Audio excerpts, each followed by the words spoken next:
Jean Reno, Intellectual Awareness, Moral Unrest, and the Search for Coherence, the Testimony of the Spirit.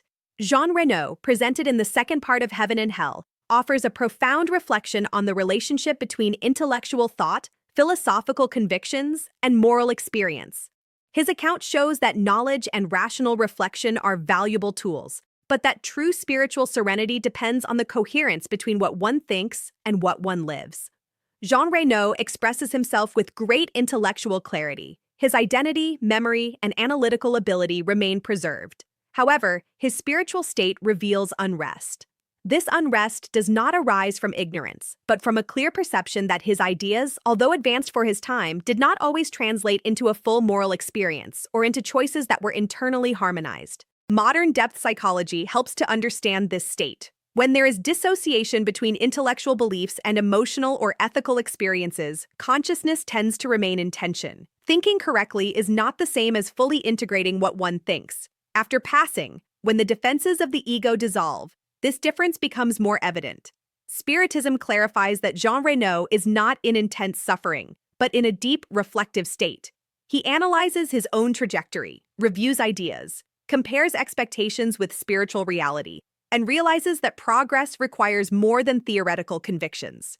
It requires effective inner transformation.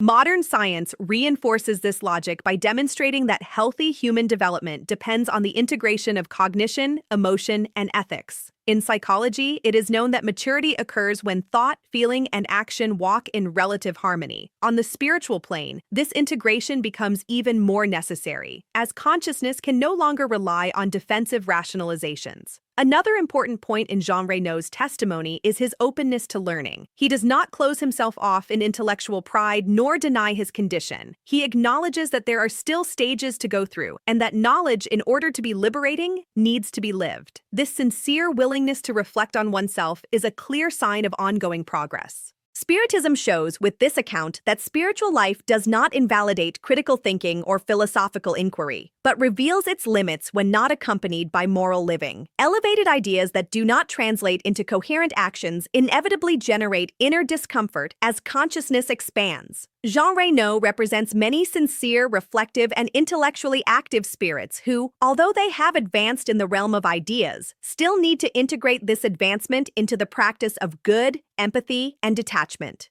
His testimony shows that spiritual evolution does not reject thought, but invites it to become lived life. This account invites us to an honest reflection on our own journey. Has what we know transformed into who we are? Do our convictions express themselves in more conscious, humane, and responsible daily choices? Future Life evaluates not only what we think, but how much we live what we understand. Jean Reno teaches us that true progress occurs when knowledge descends from the mind to the heart and from the heart to actions. This integration is what generates inner peace and prepares the consciousness for more harmonious spiritual states. If this testimony helped you reflect on inner coherence, knowledge, and moral living, like, share, and leave your comment. Your participation helps this message reach more people.